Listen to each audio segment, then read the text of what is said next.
Guvvala Balaraju CM సొంత గ్రామం కొండారెడ్డిపల్లిలో Congress party గెలవదు, TRS party ఓడగొడుతుందని చెప్పినాం.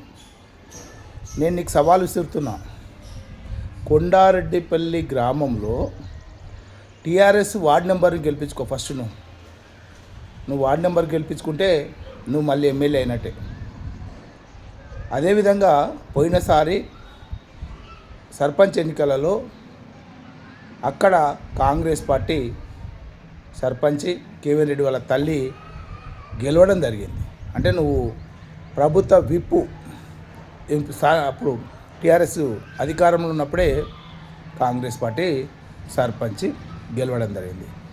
అదేవిధంగా నువ్వు ఉన్నటువంటి సొంత వార్డు 10వ వార్డులో కాంగ్రెస్ పార్టీ కౌన్సిలర్ సునీత గెలవడం జరిగింది.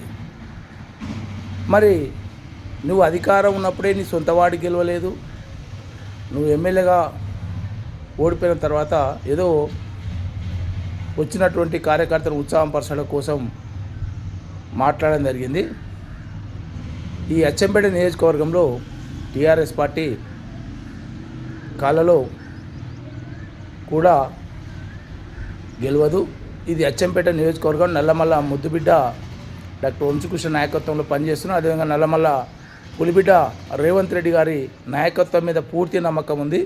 కాబట్టి ఈ అచ్చంపేట ప్రాంతాన్ని అభివృద్ధి చేయడంలో ముందుంటుందని తెలియజేస్తున్నాను.